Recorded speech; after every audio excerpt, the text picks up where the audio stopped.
उनका भी हम सब हृदय से स्वागत और अभिनंदन करते हैं। हमारे कर्मठ राज्यपाल आदरणीय श्रीमान मंगू भाई पटेल जी, उनका भी हृदय से यहाँ स्वागत है।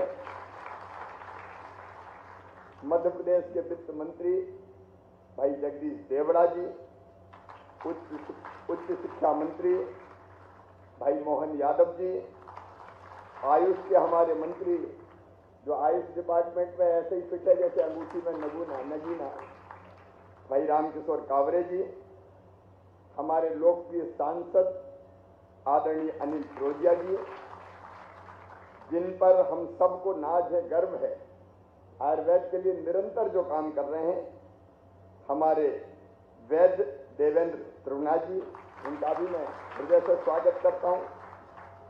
आदरणीय रंजीत पुराणिक जी, वैद्य राकेश शर्मा जी, इस अवसर पर पधारे हुए देश के हर प्रांत से यहाँ उपस्थित और पास के कक्ष में भी उपस्थित, क्योंकि स्थान छोटा पड़ गया था, सभी वैद्यराज, आयुर्वेदाचार्य, हमारे सभी आचार्य, आप सबको भी मैं दोनों हाथ जोड़ के प्रणाम करता हूं, नमस्कार करता हूं।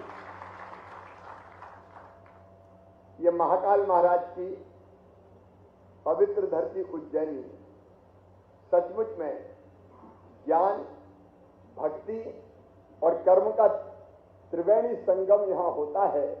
इस पवित्र धरा पर बड़े पवित्र कार्य के लिए महामहिम राष्ट्रपति महोदय पधारे हुए।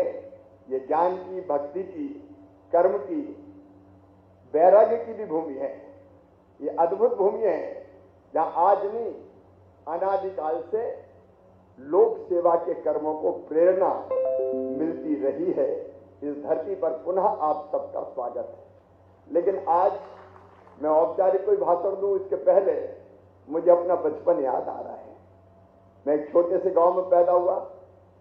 जब हम कभी बीमार हो जाते थे, छोटी मोटी बीमारी, सर्दी जुकाम बाकी कुछ होता था, तो हमारे घर में हमारी दादी माँ एक चूर्ण देती थी, जिसको हम अपनी भाषा में फकी बोलते थे गांव में, और वो कहीं और नहीं बनता था, वो घर में ही बनता था। जो सफेद कद्दू रहता है, जिसको भूरा भी कहते हैं, उसमें उसका कोई शोधन करके, अभी तक मुझे याद है, वो बनाया जाता था।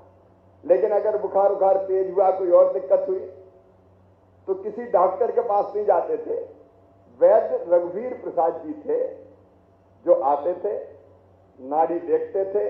अब हमें समझ में नहीं आता था, वैद्य जी को नाड़ी बता दो, और वो तुरंत इतनी अच्छी दवाई देते थे। एलोपैथिक दवाई खाने में तो पसीना आ जाता है। वो चूर्ण देते थे, शहद में मिलाते थे, और शहद के साथ हम चाटते थे। तो मैं कई बार कहता था कि थोड़ी सी और खिला दो ना। स्वाद में भी इतनी अच्छी वो होती थी। कई तरह के चूर्ण बनाते थे वो, दाल में डाल के खा लो, दही में डाल के खा लो, भोजन का स्वाद भी बढ़ा देते थे। तब एलोपैथिक डॉक्टर नहीं हुआ करते थे गांव गांव में। अगर इलाज के लिए किसी का सहारा होता था तो वो होते थे वैद्य राज। और परंपरा से गांव में एक आध व्यक्ति और ऐसा होता था जो नाड़ी देखना जानते ही था। वो किसी कॉलेज में पढ़ा हुआ नहीं होता था, कहीं से डिग्री नहीं ली होती थी, लेकिन परंपरा से उसको भी ज्ञान प्राप्त होता था। और मैं सच बताऊं, लगभग 90-95% लोग इसी से ठीक हो जाते थे, कहीं जाने की जरूरत ही नहीं पड़ती थी। और यह परंपरा है अपने आयुर्वेद की परंपरा, जो आज नहीं, हजारों साल पहले। वैसे तो हमारा देश अत्यंत प्राचीन और महान राष्ट्र है, हजारों साल पुराना तो ज्ञात इतिहास है हमारा, हजारों साल पुराना। और इस प्राचीन और महान राष्ट्र ने, जिसकी अपने जीवन मूल्य है, संस्कृति है, परंपराएं हैं, दुनिया को जीने का एक नया संदेश दिया, पूरी दुनिया को। तथाकथित सभ्य देशों में, जब सभ्यता के, विकसित देशों में सभ्यता के सूर्य का उदय नहीं हुआ था, तब हमारे वेदों की ऋचाएं रच दी गई। और उसी में से 4 वेद तो थे ही, ऋग्वेद, यजुर्वेद, सामवेद, अथर्ववेद, लेकिन 5वां वेद निकला आयुर्वेद। चिकित्सा की एक ऐसी प्रणाली जिसके साइड इफेक्ट्स नहीं होते थे, और एक संपूर्ण चिकित्सा पद्धति, ये मेरी मान्यता है। मैं किसी पैथी का विरोधी नहीं हूं, एलोपैथी की अपनी उपयोगिता है, सर्जरी जैसे मामलों में एलोपैथी का कोई जवाब नहीं है, ये सच है। और ये सबका समन्वय करके चलने की आवश्यकता है। लेकिन एक संपूर्ण चिकित्सा पद्धति जिसमें नाड़ी देखना और जीवन को पूरा ऐसा बनाना कि जिसमें रोग हो ही ना, और उसमें अगर शुरुआत करते हैं तो हम करते हैं योग से। युक्त आहार विहार की बात होती है, बीमार ना हो इसलिए यम नियम आसन प्राणायाम प्रत्याहार ध्यान धारणा समाधि, ये अलग अलग हमारे ऐसा खाओ जिससे जो शरीर के लिए उपयोगी हो, रोग उत्पन्न ना करे, पैदा ना करे। पित्त कफ वात तीनों का संतुलन बना रहे। और इसलिए जब आहार की बात होती थी तो आयुर्वेद कहता था मित भुक हित भुक ऋत भुक। मित भुक मतलब भूख से थोड़ा कम खाओ, हित भुक मतलब ऐसा खाओ जो शरीर के हितकारी हो, और ऋत भुक मतलब ऋतु में जो चीजें पैदा होती हो। अभी तरबूज और खरबूज की बहार है, आम आ रहा है, उसका सेवन करो। तो हम क्या आहार करें, जैसा खाए अन्न वैसा बने मन, ये भी अपने यहाँ कहा गया है, ये भी हमारे यहाँ बताया गया। फिर योगा, उसमें आसन और प्राणायाम का अपना महत्व है। ये कोविड के दौरान सचमुच में मैं भी मुख्यमंत्री उस दौरान बना, तब हमने देखा कोई और रास्ता नहीं दिख रहा था, तो हमारे आयुष मंत्री बैठे, हमने तय किया कि मध्य प्रदेश के 1 करोड़ घरों में त्रिकुट काढ़ा पहुंचा दो, लोगों से कहो काढ़ा उबालो और पियो, ये रोग प्रतिरोधक क्षमता को बढ़ाए। उसने बड़ा काम किया। उसके साथ साथ हमने बाकी औषधियों का भी उपयोग किया, लेकिन प्राणायाम करें लोग, योगा करें, योग से निरोग हमने अभियान ही चलाया उस समय। तो उस समय सहारा ये भारतीय चिकित्सा पद्धतियां बनी। और अगर अस्वस्थ हो जाए तो हर वनस्पति औषधि है, जड़ से लेके फूल फल पत्ती तक औषधियों से भरी हुई है वनस्पतियां, उसका उपयोग करें। उसका कोई साइड इफेक्ट नहीं होता। मैं कोई आयुर्वेद का अधिकारी विद्वान नहीं हूं, मैं जो कह रहा हूं उससे बहुत ज्यादा आप समझते हैं, लेकिन मैं ये समझता हूं कि इस पद्धति जो भारतीय पद्धति है, इससे बेहतर चिकित्सा पद्धति नहीं है। एक तकलीफ जरूर मन में होती है कि समय समय पर आयुर्वेद में जो रिसर्च और अनुसंधान होने चाहिए थे वो प्राचीन काल में नहीं हुए।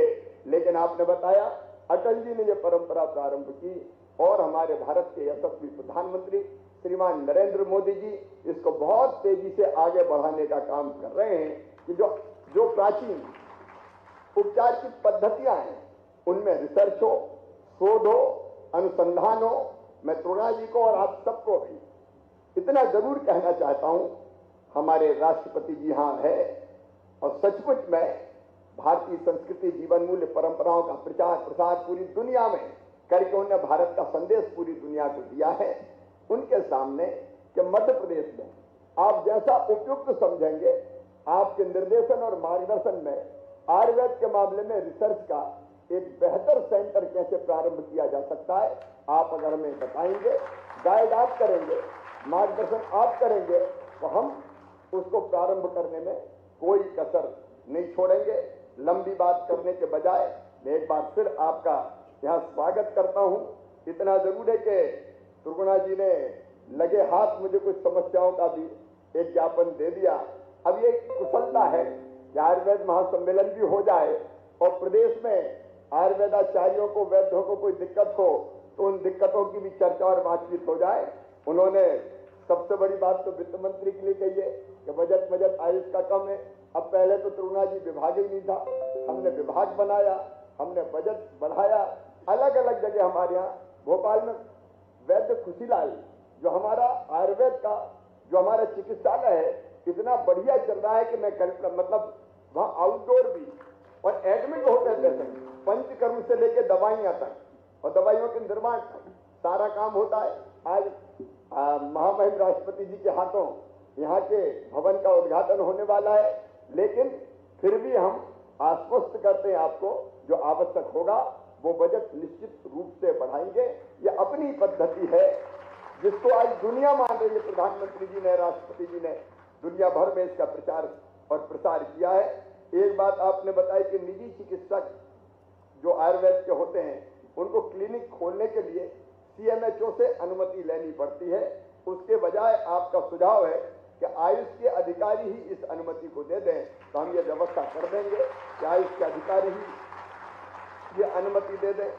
फिर आयुष औषधालय में रोगी कल्याण समिति के गठन निश्चित तौर पर कर दिया जाएगा ताकि उन्नयन में और मदद मिले। एक बात जो हमने, आप जानते हैं, आयुष विंग हर जिला चिकित्सालय हमने प्रारंभ कर दिया, क्योंकि केवल एलोपैथी नहीं, जिनको आयुर्वेद का इलाज कराना है तो आयुर्वेद का अस्पताल अलग काय को, किसी गांव में दूर छोटा मोटा, हमने मध्य प्रदेश की धरती पर यह तय किया है कि हर अस्पताल में जिला चिकित्सालय से हम प्रारंभ कर रहे हैं, वहां आयुष का इलाज भी आयुर्वेद के माध्यम से भी चिकित्सा की जाएगी। जिला चिकित्सालय में आयुष विंग बन गया है, उसको और समृद्ध बनाने का हम प्रयास करेंगे ताकि किसी को एलोपैथी के डॉक्टर को दिखाना पड़े तो एलोपैथी के डॉक्टर को दिखाए, और किसी को आयुर्वेद आचार्य को दिखाना पड़े तो उनके पास जाए। उसके साथ साथ पंचकर्म और बाकी जो अपनी विधाएं हैं उनका भी विकास हम तेजी से करने का काम कर रहे हैं। हम लगातार भर्ती का काम कर रहे हैं, लेकिन संख्या कम है, ये आपने कहा है, उसको भी हम देखेंगे। वेतन इत्यादि से संबंधित मामले ऐसे हैं कि थोड़ा व्यापक विचार विमर्श के बाद उन पर हम निश्चित तौर पर फैसला करेंगे। एक बार मैं फिर महामहिम राष्ट्रपति महोदय का, उनके चेहरे पर तेज है, वाणी में ओज है, सरस्वती उनकी जिह्वा पर विराजती है, और सचमुच में वो ऐसा संदेश छोटे छोटे देशों की यात्रा करके भी, बड़े देशों की तो की है, उनने भारत के महान संदेश को पूरी दुनिया में फैलाने का काम किया है। मैं एक बार फिर उनका हृदय से स्वागत करता हूं, अभिनंदन करता हूं, और आप सबका भी अभिनंदन करते हुए, आप सबको प्रणाम करते हुए, आश्वस्त करते हुए कि आयुर्वेद के प्रचार प्रसार में, बढ़ाने में, शोध में मध्य प्रदेश कोई कसर नहीं छोड़ेगा।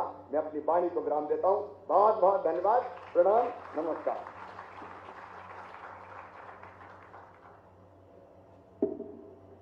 जनप्रिय, लोकप्रिय माननीय मुख्यमंत्री जी के आयुर्वेद के प्रति बालपन से ही लगाव और उपयोगिता के संज्ञान और सहृदय उद्बोधन हेतु आपका सादर धन्यवाद।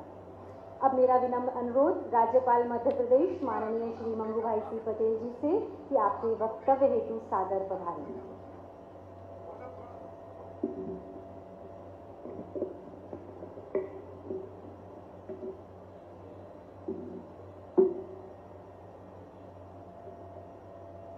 कालिदास संस्कृत अकादमी उज्जैन में आज अखिल भारतीय आयुर्वेद महासम्मेलन में अपने बीच उपस्थित माननीय भारत के राष्ट्रपति महोदय श्री रामनाथ कोविंद जी, सम्मानीय प्रथम महिला श्रीमती कोविंद जी, अभी अभी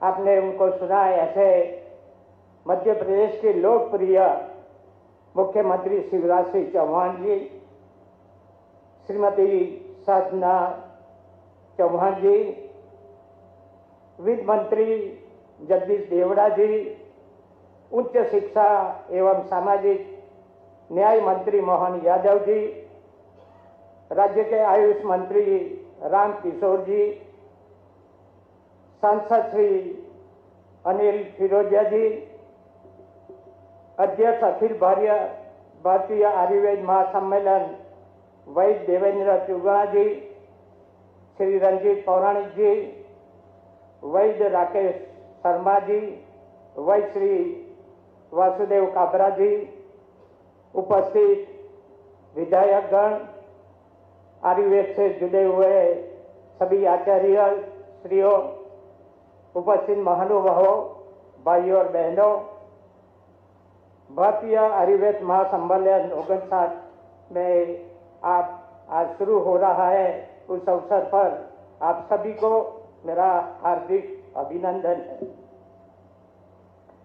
प्राचीन काल से ही ऐतिहासिक व सांस्कृतिक उपलब्धियों की साक्षी उज्जैन नगरी में अखिल भारतीय आयुर्वेद सम्मेलन के महाअधिवेशन में शामिल होकर मुझे बहुत प्रसन्नता हुई है। आज इस समारोह में स्वयं माननीय राष्ट्रपति जी की उपस्थिति हम सभी के लिए गौरव का विषय है। प्राचीन काल से भारत का रोगों को उपचार के लिए एक बहुत ही व्यवस्थित वैज्ञानिक और तार्किक दृष्टिकोण रहा है। हमारे आयुर्वेदाचार्य धन्वंतरी, चरक और सुश्रुत महर्षियों ने जिस तपस्या, साधना और अनुसंधान से आदमी को स्वस्थ रखने की व्यवस्थाएं और संपूर्ण स्वास्थ्य संबंधी शिक्षा प्रदान की है, वह अद्भुत है।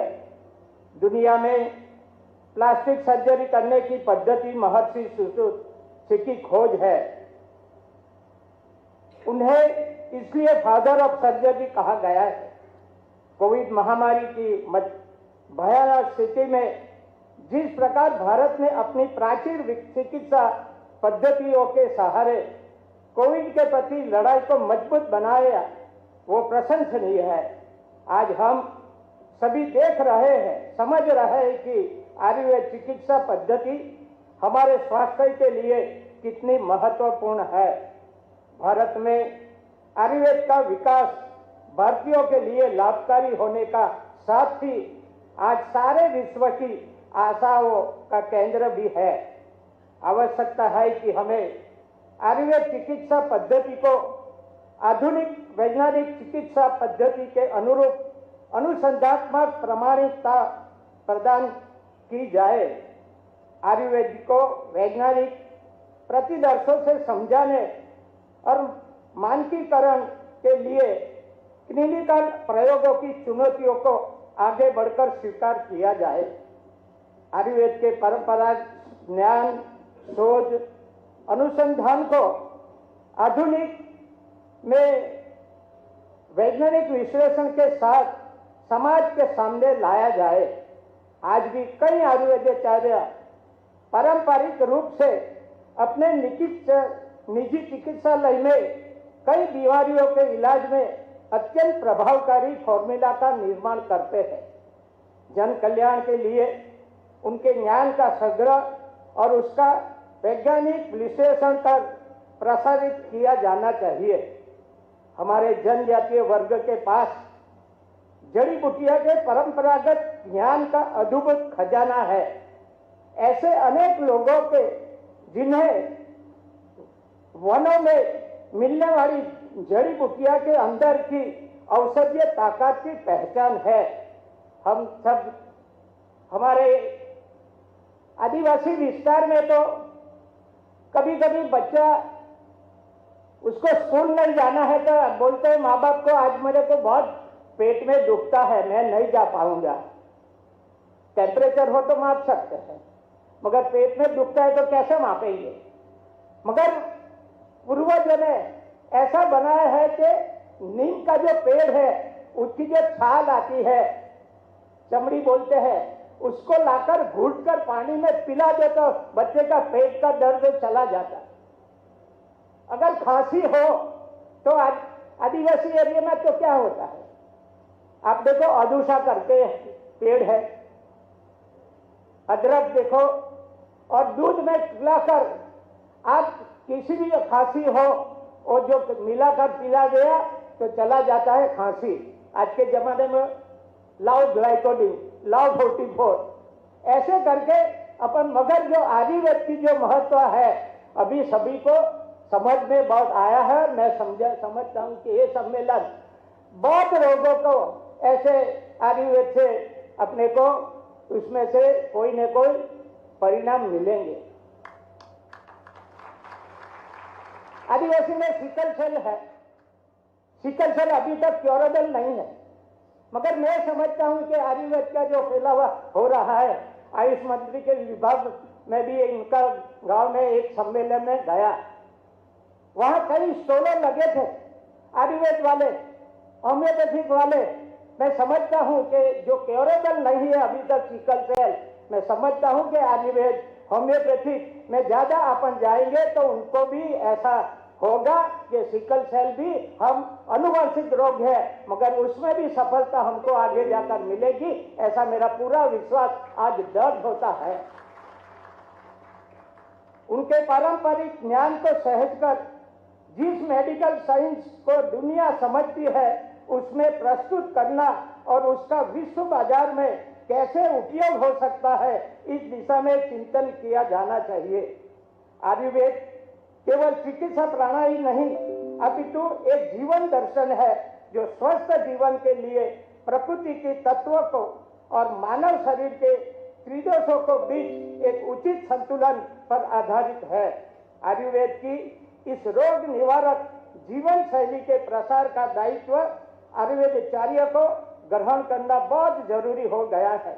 आशा है कि अखिल भारतीय आयुर्वेद महासम्मेलन संपूर्ण मानवता के कल्याण के लक्ष्य को पूरा करने की दिशा में एक समुचित कदम होगा। अंत में मैं महासम्मेलन के पूर्व अध्यक्ष वैद्य त्रिगुणा जी और नवनिर्वाचित अध्यक्ष वैद्य राकेश जी शर्मा जी को महाधिवेशन के लिए सफल आयोजन के लिए बधाई और आयोजन समिति के सभी सदस्यों को साधुवाद देता हूं। इस अवसर पे मध्य प्रदेश में महामहिम राष्ट्रपति आकर हमको जो प्रोत्साहित किया है, 3 दिन का कार्यक्रम और आज महाकाल का दर्शन करते हुए जब भी वापस राष्ट्रपति महोदय दिल्ली जाएंगे तो लंबे समय तक उनका मध्य प्रदेश का प्रवास उनको याद रहेगा। मैं ऐसा समझता हूं। भगवान उनको बहुत दीर्घायु दे, बहुत अच्छे परिवार के साथ उनका जीवन बचे, ऐसी प्रभु को प्रार्थना हुए, महाकाल को प्रार्थना करते हुए मैं मेरी बात पूरी करता हूं। आभार। भारत माता की जय।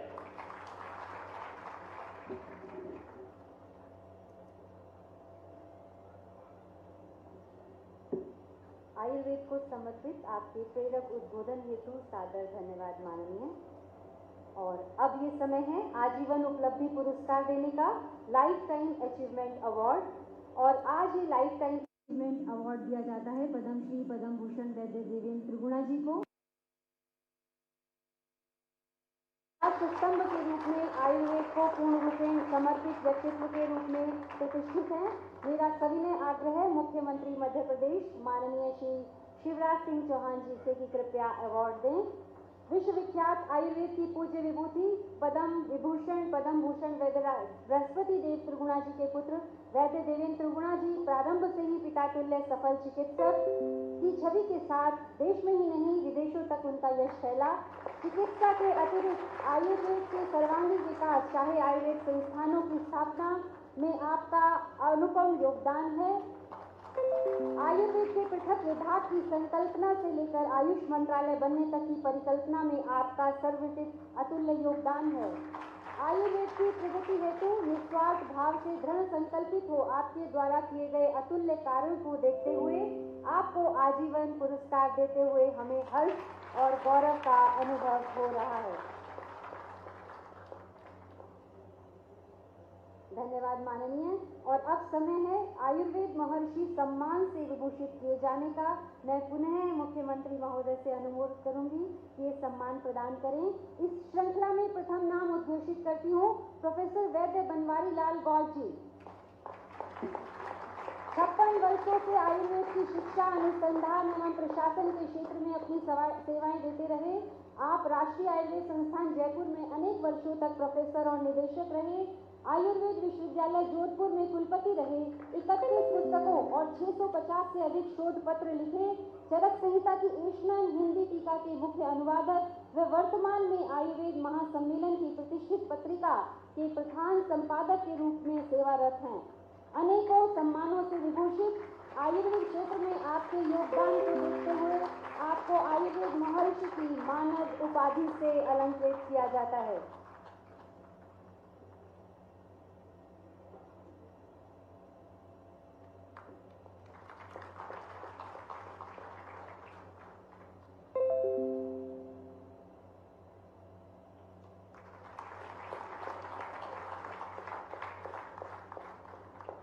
अब मैं दूसरा नाम पुकारना चाहूंगी वैद्य मनोज मिस्त्री जी। वैद्य मनोज मिस्त्री जी MD PhD का चिकित्सा हैं। वे UPSC 1991 बैच में प्रथम स्थान प्राप्त कर chief medical officer at CGHS, director national academy of Ayurveda, joint adviser Ayurveda आदि विभिन्न पदों को सुशोभित करते हुए वर्तमान में कई वर्षों से adviser Ayurveda ministry of Ayush के पद पर कार्यरत हैं। Ayurveda academics, clinical practices, policy planning, international cooperation एवं पब्लिक हेल्थ में 30 वर्ष का अनुभव रखते हैं। Ayushman Bhav flagship programme of ministry of Ayush, medical value tourism programme, Ayush integration in NPCGCS जैसे मिनिस्ट्री ऑफ आयुष के विभिन्न इंटीग्रेटेड प्रोग्राम्स में आपकी महत्वपूर्ण भागीदारी है। आयुर्वेद के सर्वांगीण विकास में आपके योगदान को देखते हुए आयुर्वेद महर्षि की मानद उपाधि से अलंकृत किया जाता है। प्रोफेसर वैद्य राकेश शर्मा जी इस श्रृंखला में तृतीय नाम, MD PhD आयुर्वेदा को 36 वर्षों का चिकित्सीय अनुभव व 26 वर्षों का स्नातक व स्नातकोत्तर अध्यापन अनुभव है। प्रोफेसर काय चिकित्सा, MD PhD गाइड एवं 12 वर्षों तक पंजाब के निदेशक आयुर्वेद के पद को सुशोभित किया। गुरु रविदास आयुर्वेद विश्वविद्यालय के डीन ऑफ कॉलेजेस रहते हुए वर्तमान में नवनिर्मित राष्ट्रीय भारतीय चिकित्सा पद्धति आयोग NCISM में board of ethics and registration के अध्यक्ष पद को सुशोभित कर रहे हैं। आयुर्वेद को समर्पित विद्वान, प्रबुद्ध वक्ता, योग्य अध्यापक व कुशल प्रशासक के रूप में आपकी एक प्रतिष्ठित छवि है। आयुर्वेद में आपके विविधात्मक योगदान को देखते हुए आपको आयुर्वेद महर्षि की उपाधि से अलंकृत किया जाता है। इस श्रृंखला में चतुर्थ नाम में पुकारना चाहूंगी वैद्य जयप्रकाश नारायण जी, आयुर्वेदाचार्य, MBBS एवं MD आयुर्वेदा हैं। आपका 45 वर्षों का चिकित्सीय अनुभव है। भारत के अतिरिक्त अन्य देशों में भी आयुर्वेद के परामर्शदाता के रूप में आपकी ख्याति है। पूर्व में vice president CCIM, senate member Rajiv Gandhi university of health sciences Bangalore, president Karnataka Ayurved and Unani board आदि रहते हुए वर्तमान में president Ayurveda academy Bangalore, managing director फ्लो दवा फार्मेसी एवं chief ayurvedic physician Nayana Ayurveda institute में कार्यरत हैं। विभिन्न पदों व समितियों के सदस्य के रूप में आयुर्वेद के प्रति आपके बहुआयामी योगदान हेतु आपको आयुर्वेद महर्षि की मानद उपाधि से अलंकृत किया जाता है। इस श्रृंखला का पंचम नाम वैद्य गोपाल दास मेहता जी, भोपाल के लोकप्रिय चिकित्सक व स्वतंत्रता संग्राम सेनानी स्वर्गीय पंडित उद्धव दास जी मेहता के पुत्र गोपाल दास मेहता जी आयुर्वेद रत्न की शिक्षा लेकर पिता के सानिध्य में आयुर्वेद चिकित्सा का अनुभूत ज्ञान अर्जन किया। कई वर्षों तक औषध निर्माण का कार्य किया। आप लगभग 50 वर्षों से प्रदेश के लोकप्रिय चिकित्सक के रूप में रोगियों को निःशुल्क चिकित्सा परामर्श दे रहे हैं। आप अनेकों सम्मान से सम्मानित हैं व मध्य प्रदेश सरकार द्वारा आपके पिता के नाम पर आयुष विभाग के माध्यम से 1 लाख रुपए का पुरस्कार भी दिया जाता है। अतः आयुर्वेद चिकित्सा में आपके उत्कृष्ट योगदान को देखते हुए आपको आयुर्वेद महर्षि की उपाधि से अलंकृत किया जाता है।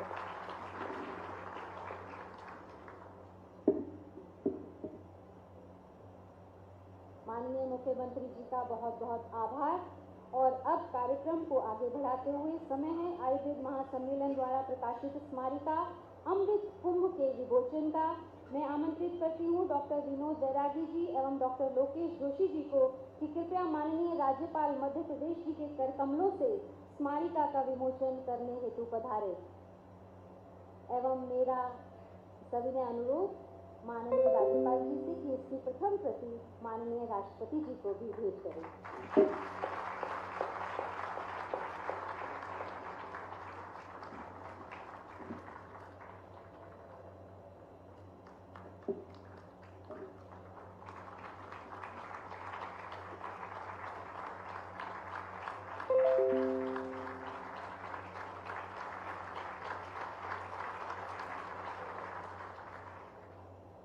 मंचासीन सभी विभूतियों का सादर धन्यवाद। और अब यह महाअधिवेशन, ये सभी सभासद साक्षी बनने जा रहे हैं आयुर्वेद की एक और उपलब्धि, एक और उपहार के। So this is the time for virtual inauguration of new building of government Dhanvantari Ayurvedic college Ujjain bye honourable president of India. हम सभी ने अनुरोध करते हैं माननीय राष्ट्रपति जी से कि राष्ट्रीय धन्वंतरी आयुर्वेदिक कॉलेज उज्जैन का लोकार्पण करें।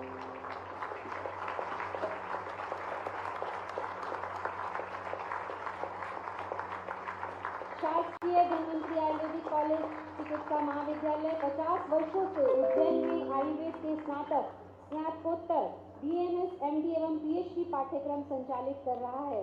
भगवान श्री कृष्ण की शिक्षा स्थली संदीपनी आश्रम के समीप आयुष विभाग मध्य प्रदेश सरकार के द्वारा संचालित यह आयुर्वेद महाविद्यालय राष्ट्रीय स्तर के आयुर्वेद शोध संस्थान की अपार संभावनाएं अपने में समेटे है।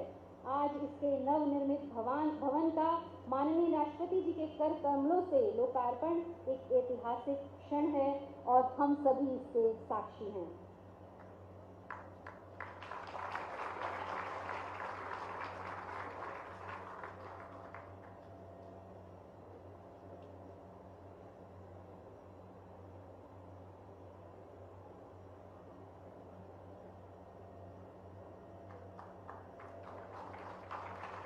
सादर धन्यवाद माननीय। और अब समय है कि हम समन्वित रूप से सविनय आग्रह करना चाहते हैं हमारे राष्ट्र के राष्ट्रपति माननीय श्री रामनाथ कोविंद जी से कि अपने प्रेरक उद्घोषण से हमारा मार्गदर्शन करें।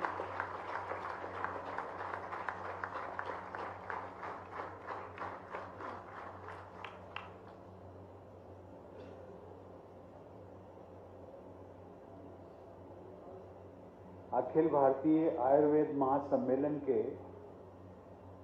59वें अधिवेशन और शासकीय धन्वंतरी आयुर्वेद महाविद्यालय के नवनिर्मित भवन के वर्चुअल लोकार्पण के अवसर पर प्रमुख रूप से उपस्थित मध्य प्रदेश के राज्यपाल श्री मंगू भाई पटेल जी, मध्य प्रदेश के मुख्यमंत्री श्री शिवराज सिंह चौहान जी और उनकी धर्मपत्नी श्रीमती साधना सिंह चौहान जी, राज्य के वित्त मंत्री श्री जगदीश देवड़ा जी, राज्य के उच्च शिक्षा मंत्री श्री मोहन यादव जी, मध्य प्रदेश के आयुष मंत्री श्री रामकिशोर कावरे जी, उज्जैन से लोकसभा सांसद श्री अनिल फिरोजिया जी, अखिल भारतीय आयुर्वेद महासम्मेलन के अध्यक्ष वैद्य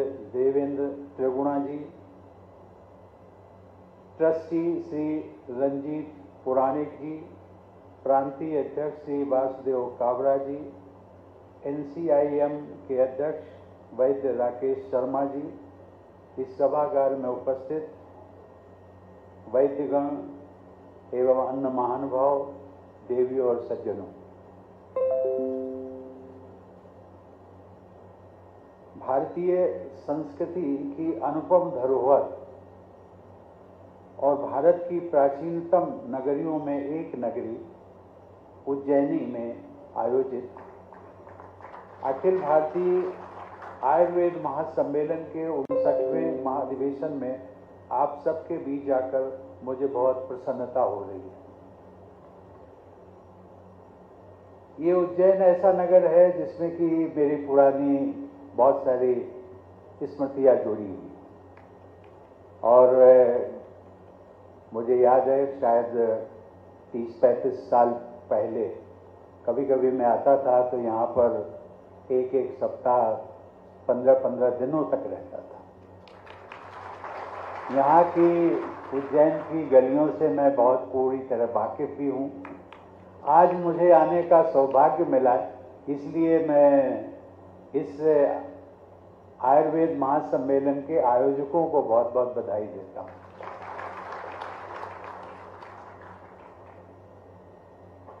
सचमुच में भारत गांव का देश है और गांव में जो पारंपरिक चिकित्सा की व्यवस्था है वो आज भी आयुर्वेदिक है। इसका विकल्प अभी भी किसी भी अन्य चिकित्सा पद्धति ने इसका अल्टरनेटिव या इसका स्थान जो है अभी तक ले नहीं पाई है। आज जब मैं सुन रहा था हमारे दो राजनेता आदरणीय मुख्यमंत्री जी और राज्यपाल महोदय, ये दोनों राजनेता जमीन से जुड़े हुए, ग्रामीण परिवेश से निकले और उन्होंने देखा है, अपनी अपनी बातों का अनुभव का आप सबके साथ उल्लेख किया और ये बात सच है। अब यदि मैं उसमें जाऊंगा तो मैं भी अपना उल्लेख करूंगा, लेकिन मैं करना नहीं चाहता हूं क्योंकि वो कई चीज़ें उसके साथ जुड़ जाती हैं। लेकिन मैं ये देख रहा हूं कि आज भी इस सभागार में कुछ आयुर्वेदाचार्य वैद्य बैठे हुए हैं जिनसे मैं राष्ट्रपति भवन में मैं परामर्श लेता रहता हूं, मंच पर भी हैं और इस सभागार में भी हैं। मैडम मुस्करा रहे हैं। अवंतिका, प्रतिकल्पा और अमरावती जैसे पौराणिक नामों को धारण करने वाली यह नगरी योग, वेदांत, पर्व, उत्सव, धर्म, दर्शन, कला, साहित्य और आयुर्वेद ज्योतिष की नगरी है। यह नगरी कृष्ण और सुदामा को शिक्षा देने वाले महर्षि संदीपनी के गुरुकुल की नगरी है। यह भूमि भूत भावन भगवान महाकाल, मंगलकारी भगवान मंगलनाथ, योगी मत्स्येंद्रनाथ, सम्राट विक्रमादित्य, महाकवि कालिदास, महाकवि भास और भवभूति आदि जैसी अनेक महान विभूतियों की भूमि है। इसके साथ ही यह प्रकांड ज्योतिषविद, साहित्यकार और स्वाधीनता सेनानी पंडित सूर्य नारायण व्यास की जन्मभूमि भी है। भारत के गौरव सम्राट विक्रमादित्य और महाकवि कालिदास की यशोगाथा को अमर बनाने वाले विक्रम विश्वविद्यालय, विक्रम कीर्ति मंदिर, कालिदास परिषद और कालिदास समारोह की प्रेरक शक्ति के रूप में वे हम सबके आदर के पात्र हैं। ऐसी पूर्ण और पावन भूमि उज्जैन की भूमि को मैं बार बार नमन करता हूं। मित्रों, मुझे बताया गया है कि आज से लगभग 115 वर्ष पहले 1907 में अखिल भारतीय आयुर्वेद महासम्मेलन की स्थापना पवित्र गोदावरी नदी के किनारे स्थित कुंभ नगरी नासिक में की गई। आज पवित्र क्षिप्रा नदी के किनारे स्थित एक अन्य कुंभ नगरी उज्जैन में इसका 59वां अधिवेशन आयोजित किया जा रहा है। इस सुखद संयोग के परिणाम देश और दुनिया के लिए कल्याणकारी होंगे। इस विश्वास के साथ महासम्मेलन को संबोधित करना मेरे लिए गौरव का विषय है।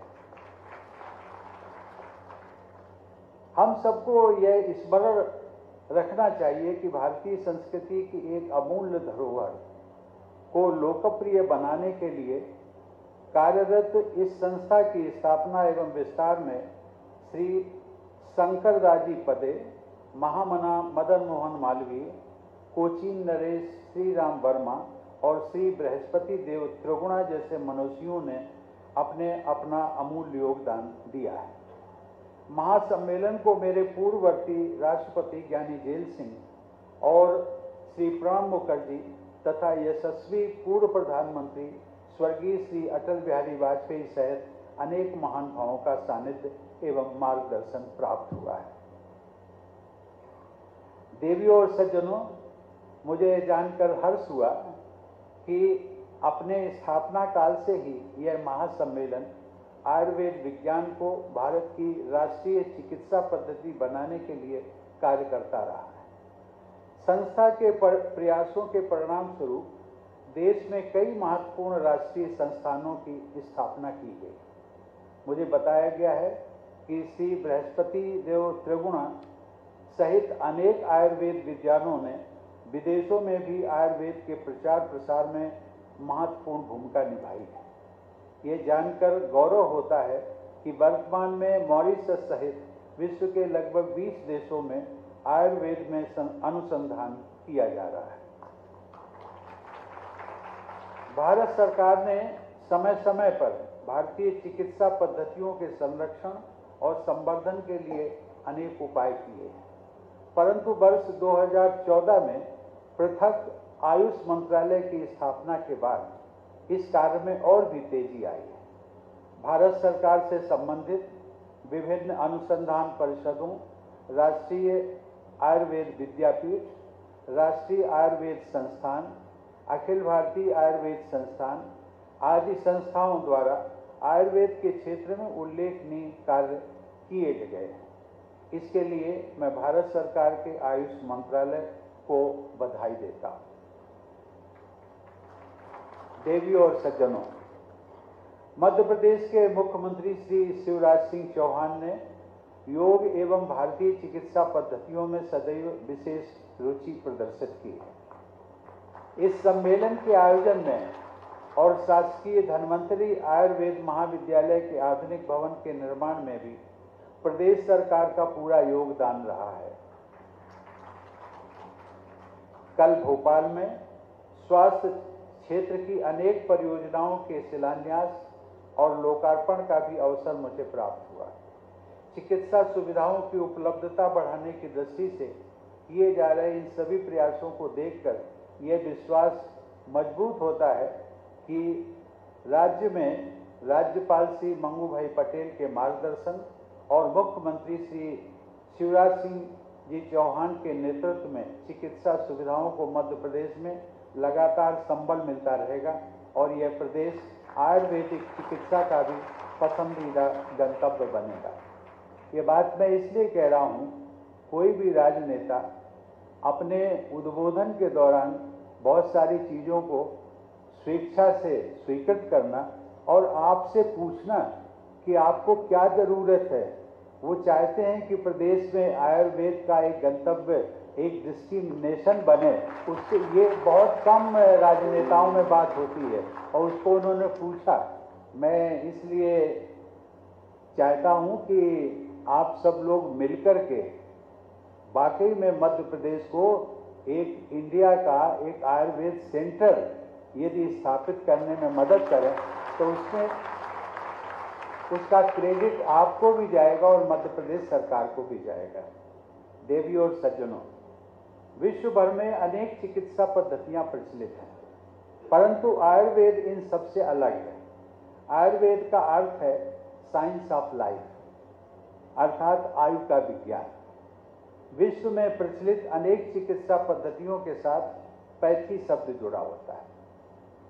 पैथी अर्थात रोग हो जाने पर उसका उपचार करने की पद्धति, परंतु आयुर्वेद में स्वास्थ्य रक्षा के साथ साथ अर्थात रोग के उपचार के साथ साथ रोग निवारण पर भी बल दिया जाता है। रोग का मूल कारण उसको ढूंढ करके उसको दूर करने का प्रयास किया जाता है। ऐसे सर्वहितकारी आयुर्वेद का परंपरागत ज्ञान हमारे पास है, यह हम सबका सौभाग्य है। परंतु आज का समय शोध और अनुसंधान का, प्रमाणन का और गुणवत्ता का समय है। यह समय आयुर्वेद के ज्ञान को अधिकाधिक गहराई से समझने, वैज्ञानिक कसौटी पर कसकर खरा उतरने तथा वर्तमान समय की आवश्यकताओं के अनुसार तकनीकी मापदंडों को परिमार्जित कर विश्व को देने का है। ये हम सबके लिए एक बहुत बड़ा चैलेंज है और इस चैलेंज को मुझे विश्वास है कि आप सब लोग मिलकर के इसको स्वीकारेंगे और इसमें प्रगति करेंगे। देवियों और सज्जनों, अभी हाल ही में गुजरात के जामनगर में WHO global centre for traditional medicine की स्थापना से ये पुष्टि होती है कि विश्व अब हमारी पारंपरिक चिकित्सा पद्धतियों को स्वीकार करने के लिए तैयार है। इससे आप सभी का दायित्व और भी अधिक हो गया है। आज से हजारों वर्ष पहले चरक संहिता में कहा गया था कि भोजन करने से पहले हाथ, पांव व मुंह धोना आवश्यक होता है। ऐसा करने से शारीरिक स्वच्छता बनाए रखने के साथ साथ बीमारी से भी बचा जा सकता है। हमारे ऋषियों ने महामारी से बचने के तरीके भी बताए जो आधुनिक विज्ञान द्वारा प्रमाणित हुए हैं। कोविड-19 महामारी के दौरान आयुर्वेद की ओर लोगों का रुझान बढ़ा है। इसके माध्यम से लाखों लोगों के जीवन की रक्षा भी संभव हुई है। देवियों और सज्जनों, भारत ने सदैव पूरे विश्व के कल्याण और सुख की कामना की है। हम एक ओर ये चाहते हैं कि हमारा हेल्थ सेक्टर विकसित हो, वहीं दूसरी ओर ये भी चाहते हैं कि लोग कम बीमार पड़ें, निरोगी रहें और सुखी रहें। हमारा स्वास्थ्य हमारे आहार, व्यवहार और यहाँ तक कि हमारी दिनचर्या पर आधारित होता है। हमारी दिनचर्या कैसी हो, ऋतुचर्या कैसी हो और औषध से भी पहले हमारा आहार कैसा हो, ये सब कुछ आयुर्वेद में ही बताया जाता है। महर्षि चरक ने तो कहा था कि भोजनम इव भेषजम, अर्थात आहार ही औषध है।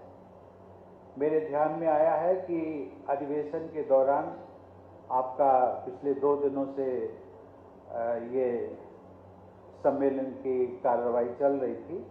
संचालित अधिवेशन के दौरान संचालित वैज्ञानिक सत्र में आयुर्वेद, आहार और स्वस्थ भारत का आधार विषय पर भी विचार विमर्श हुआ होगा। मुझे विश्वास है कि इस विचार विमर्श के परिणाम लोगों के स्वास्थ्य की रक्षा में उपयोगी सिद्ध होंगे। देवियों और सज्जनों, आज उज्जैन में शासकीय धन्वंतरी आयुर्वेद महाविद्यालय के नए भवन के वर्चुअल लोकार्पण का अवसर भी मुझे प्राप्त हुआ। लगभग 20 करोड़ रुपए के इस आधुनिक भवन के निर्माण से आयुर्वेदिक शिक्षण, प्रशिक्षण और उपचार की सुविधाओं को निश्चित ही बढ़ावा मिलेगा। महासम्मेलन के अधिवेशन और आयुर्वेद महाविद्यालय के नए भवन के लोकार्पण पर आज यहाँ आयुर्वेद के हर क्षेत्र का प्रतिनिधित्व हो रहा है। यहाँ प्रशासनिक क्षेत्र से भी हैं, आयुर्वेदिक शिक्षा से जुड़े लोग भी उपस्थित हैं और अनुसंधान से जुड़े जिम्मेदार महानुभाव भी उपस्थित हैं। इस महत्वपूर्ण आयोजन से देश के लोगों को आप सबसे कुछ अपेक्षाएं भी हैं और उन अपेक्षाओं को मैं आपके सामने रख रहा हूं। आयुर्वेद प्रशासन से जुड़े लोगों से ये अपेक्षा है कि आयुर्वेद के संरक्षण और विस्तार के समक्ष उपस्थित नीतिगत बाधाओं को दूर किया जाए और जन सामान्य में आयुर्वेद के प्रति जागरूकता बढ़ाई जाए। एक दूसरा वर्ग भी है आपके बीच में, आयुर्वेद शिक्षक। उनसे अपेक्षा है कि गुणवत्तापूर्ण शिक्षा के माध्यम से ऐसे योग्य चिकित्सक तैयार किए जाएं जो लोगों को व्यापक तौर पर किफायती उपचार उपलब्ध कराने में अधिक से अधिक अपना योगदान दे सकें। और तीसरा वर्ग जो यहाँ से इस सभागार में उपस्थित है, अनुसंधान से जुड़े हुए लोग। उनसे देश के लोगों की अपेक्षा है कि रोगों के उपचार एवं महामारी विज्ञान के नए नए क्षेत्रों में रिसर्च, डॉक्यूमेंटेशन और वैलिडेशन के माध्यम से आयुर्वेद की पहुंच, प्रभावशीलता और लोकप्रियता को बढ़ाया जाए। देवी और सज्जनों, हमारे जीवन का परम ध्येय है सुखी जीवन जीना और दीर्घायु प्राप्त करना। आयुर्वेद इस ध्येय को प्राप्त करने का एक सरल और सुगम उपाय है। मेरी शुभकामना है कि इस मार्ग का अनुसरण करते हुए सभी देशवासी स्वस्थ रहें, सुखी रहें और लंबी आयु प्राप्त करें। धन्यवाद। जय Hind.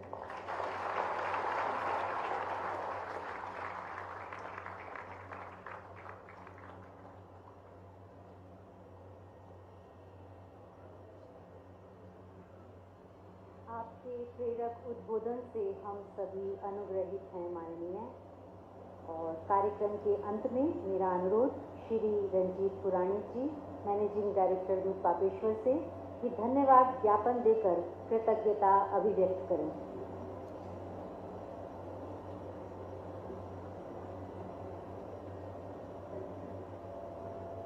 Prime Minister Narendra Modi ji in Jamnagar declared that the next 25 years are the golden period for Ayush. All of us will agree here today that that entire phase, that momentum, that energy has begun. Sir, it's a profound pleasure to deliver an expression of gratitude to Honorable President of India, Shri Ramnath Kovind ji. So your presence here today is a great source of motivation and encouragement to us all in the Ayurvedic sector. Please accept our gratitude, sir. I would also take this opportunity to thank Governor of Madhya Pradesh, Shri Mangubai Patel ji, for his words of appreciation for Ayurveda as a medical system. Today, we